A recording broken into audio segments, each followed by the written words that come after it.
ભાવનગર શહેરમાં ભારતીય જનતા પાર્ટીના પૂર્વ ઉપપ્રમુખ નીતિન રાઠોડ પર વડવા તલાવડી વિસ્તારમાં બુટલેગરો દ્વારા જીવલેણ હુમલો થયો હોવાનું સામે આવ્યું છે. આ હુમલામાં નીતિન રાઠોડને માથાના ભાગે ગંભીર ઇજાઓ થઈ હતી, જેના કારણે તેમને ભાવનગર સિવિલ હોસ્પિટલમાં દાખલ કરવામાં આવ્યા હતા. નીતિન રાઠોડે દારૂનું સ્ટેન્ડ બંધ કરવા માટે 7 થી 8 વખત પોલીસમાં ફરિયાદ કરી હતી, પરંતુ તેના પર કોઈ પગલાં ન લેવાતા બુટલેગરોએ દાજ રાખી હુમલો કર્યો હોવાનો આરોપ લગાવાયો છે. તો નીતિન રાઠોડે નીલમબાગ પોલીસ સ્ટેશનના પીઆઈ ભાગ્યેશ્વરી ઝાલા સામે ભ્રષ્ટાચારના આરોપો લગાવ્યા, જેમાં તેમણે દાવો કર્યો કે પીઆઈ બુટલેગરો પાસેથી નાણાં લઈ તેમને પ્રોત્સાહન આપે છે. આરોપોના જવાબમાં પીઆઈએ માનહાનિનો દાવો દાખલ કરવાની ચીમકી આપી, જેનાથી નીતિન રાઠોડ વધુ રોષે ભરાયા હતો. આ ઘટનાને લઈને નીલમબાગ પોલીસે ફરિયાદ નોંધી છે. જિલ્લા પોલીસ વડાએ જણાવ્યું કે આ હુમલો પડોશીઓની તકરાર અને મકાન ખાલી કરવાના વિવાદને લઈને થયો હતો. તો આરોપી હરેશ રાઠોડ સામે અગાઉ દારૂ સંબંધિત 2 ગુના નોંધાયેલા છે. તો પોલીસને ભૂમિકા અંગે શંકા હશે તો ડીવાયએસપીની અધ્યક્ષતામાં તપાસ કરવામાં આવશે.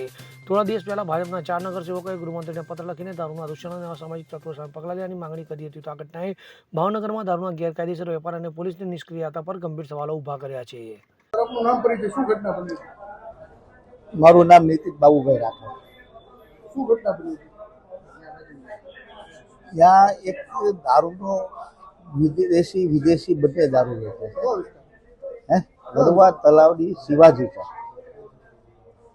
અને આ ધંધો ઘણા વર્ષથી ચાલે છે. પણ એની મેં રજૂઆત કરી પીઆઈ સાહેબને કે ભાઈ અહીંયા અવારનવાર દારૂ વેચે છે, આ વિસ્તારની બહેનો દીકરીઓને ઘણી બધી મુશ્કેલીઓ થાય છે.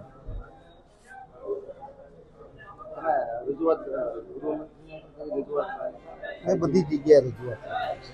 દરેક એલસીબીમાં આદિ વાળાની કરેલી છે,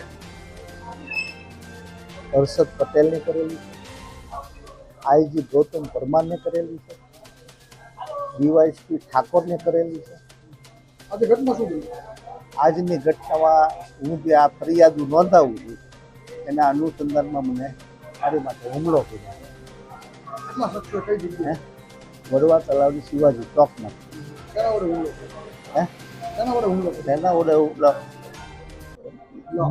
બ્લોક હોય કે નહીં, બ્લોકના માથા ઉપર 2-4 માર્યા, મને વાહામાં માર્યા છે, પેટમાં મારેલા છે, છાતીમાં મારેલા છે, અને મને 2 એટેક આવી ગયેલા. મારામાં સ્પ્રિંગ બોટ હોય છે. હુમલામાં કેટલા લોકો હતા? કોણ કોણ હતા? પહેલા એક જણો હતો, પછી 7 જણા હતા.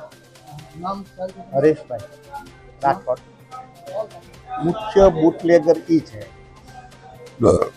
એનો ભાઈ રાકેશ રાઠોડ, ભાવેશ રાઠોડ, અને એના કાકાનો છોકરો કુંભારવાડામાં રહે છે અને એ અહીંયા આવે છે. એનો ભાગીદાર હોય તો એ મને બહુ ખ્યાલ નથી. એ મનોજભાઈ રાઠોડ છે. આ લોકો કોણ છે? હુમલો કરવાવાળા કોણ છે? શું ધંધો? દારૂ ખુલ્લે આમ મંગળવેર અખાડા પાસે, અને સવારે 4 વાગ્યાથી મારી દુકાનેથી મારી પાછળની ભાગમાં ત્યાં કોથળિયું દારૂની ભરાય છે. અને ખુલ્લે આમ બેફામ વિસ્તારના કોઈ પણ લોકોને પૂછશો તો કે ભાઈ હરેશભાઈ ખુલ્લે આમ દારૂનો ધંધો કરે છે. વિસ્તારમાં કોઈ પણ વ્યક્તિ, નાની વ્યક્તિ, સારી વ્યક્તિ હોય એને પૂછો એટલે તમને એ જવાબ દેશે કે ભાઈ હરેશભાઈ રાઠોડ દારૂ વેચે છે અને ખુલ્લે આમ વેચે છે. એની એટલો બધો અસામાજિક તત્વોને માથા પાડે છે કે તેની ફરિયાદ લખાવતા લોકો ડરે છે. આગલું સ્ટેપ શું રહેશે તમારું? આગલું સ્ટેપ મારી એવી ઈચ્છા છે, કલેક્ટર ઓફિસે અંધળનો ત્યાગ કરી દે અને ત્યાં બેસી જાય જ્યાં સુધી આ લોકોનો વરઘોડો ન કાઢે ત્યાં સુધી. મારું સાહેબ સની નીતિનભાઈ રાઠોડ મારું નામ છે. શહેર ભાજપ, મારા પપ્પા શહેર ભાજપ ઉપપ્રમુખ છે, નીતિનભાઈ રાઠોડ કરીને છે, પૂર્વ ઉપપ્રમુખ છે. અને એની ઉપર અત્યારે 7 થી 8 જેટલા ઈસમોએ શું કહેવાય પથ્થરને એના વડે હુમલો કર્યો, ભૂટા પાર્ટીઓથી મારેલો છે. એ શું કામ તો કે ભાઈ દેશી દારૂ વેચે છે એની ફરિયાદ કરે છે, એના કારણે આ લોકો આ બધું કામ કરે છે. અવારનવાર દાજ રાખે, અવારનવાર આવીને ધમકાવી જાય છે. એમ એવી બધી વસ્તુ કરે છે કે તમે થાકી જાઓ એ માણસ. આ ઘટના વડવા તલાવડી શિવાજી ચોક મારુતિ નયન કાંટાવાળાની દુકાનની બહાર આખી ઘટના બનેલી છે.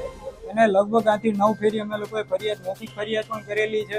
અને આની પહેલા અમારા પપ્પા ઉપર હુમલો થયો હતો. આજે હુમલો વધી ગયો છે, 7 થી 8 શખ્સોએ ભેગા થઈને હુમલો કર્યો છે. અને અત્યારે અમારે દવાખાને આવવું પડ્યું. શું કામ તો કે ભાઈ અમે કાંઈ નથી કરતા, અમે ફરિયાદ કરીએ છીએ. તંત્રને જાણ કરીએ છીએ, તંત્ર 1-2 કલાકમાં છોડી આપે છે અને કોઈ જાતની સજા કરે ન કરે મને ખબર નથી, પણ છૂટા થઈ જાય છે. આજે ફરિયાદ નખાવો 2 કલાક પછી ઈ છૂટો હોય પાછો એનો જે વ્યવસાય છે એ ચાલુ કરી આપે છે. કેટલો સમય છે દૂષણ? મિનિમમ 2 થી 3 વર્ષથી છે મિનિમમ. પછી લાંબો ગાળા હોય તો મને યાદ નથી. પોલીસના રજૂઆત કરી શું કહે? અવારનવાર છે પોલીસ. મારા પપ્પા તો તંત્રમાં જ છે, અમે રજૂઆત કરીએ છીએ પણ નથી ઘટના બનતી. કોઈ ઈમાનદાર હજી એવો જેવા ધારી એવા પોલીસ વાળા નથી કે અમારી હકીકતમાં ફરિયાદ આમ લઈએ કે દેખાડ પૂરતું બધું કામ થાય છે કે હાલો ભાઈ આવી ગયા, આને લઈ ગયા, આને પતે આવી ગયા, 2 કલાકથી પાછા છોડી દે. જે કોઈ પણ કાર્યવાહી થતી હોય એમાં. ફાધરનું ડેઝિગ્નેશન શું છે ત્યાં? મારા પપ્પા શહેર ભાજપ પ્રમુખ છે, નીતિનભાઈ રાઠોડ. આ એમનું કાર્ડ છે. એ પ્રમાણે અમે તંત્રમાં રહીને અમારે આવી બુહાર લગાવવી પડે છે. Bureau report CN24 news. હવે જુઓ દેશ દુનિયાની તમામ ખબરો તમારી આંગળીના ટેરવે. ઉઠાવો મોબાઈલ અને Google Play Store પરથી ડાઉનલોડ કરો અમારી CN24 ન્યૂઝ મોબાઈલ એપ.